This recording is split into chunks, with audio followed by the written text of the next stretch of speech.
आदरणीय उपस्थित मान्यवर, शिक्षकवृंद आणि माझ्या प्रिय मित्रमैत्रिणींनो, नमस्कार. आज आपण सर्वजण जागतिक महिला दिन साजरा करण्यासाठी येथे एकत्र आलो आहोत. दरवर्षी 8 मार्च रोजी जगभर महिला दिन मोठ्या उत्साहात साजरा केला जातो. या दिवशी महिलांच्या कर्तृत्वाचा आणि संघर्षाचा गौरव केला जातो. महिला ही कुटुंबाची आधारस्तंभ असते. आई, बहीण, पत्नी आणि मुलगी अशा अनेक भूमिका ती समर्थपणे पार पाडते.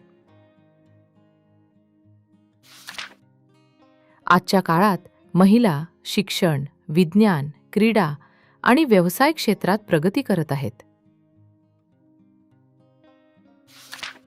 यशस्वी पुरुषामागे एक स्त्रीच असते अशी अनेक उदाहरणे समाजात आहेत.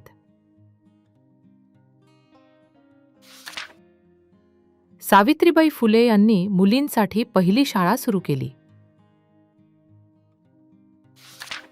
कल्पना चावला, मेरी कोम, पी.व्ही. सिंधू अशा अनेक महिलांनी विविध क्षेत्रात भारताचे नाव उंचावले आहे.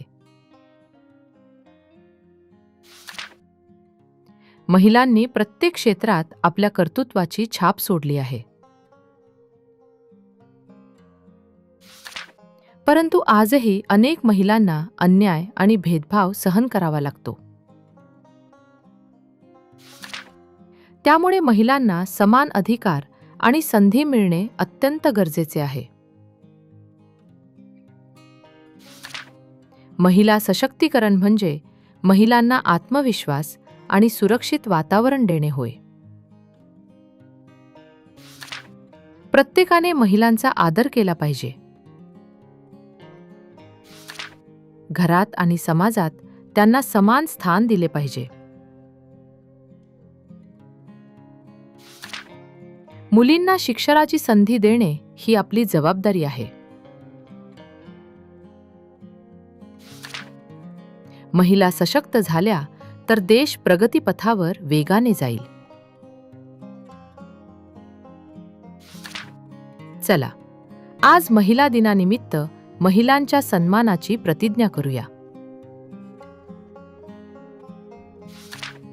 जिथे स्त्रीचा सन्मान होतो तिथे देवत्व नांदते. धन्यवाद.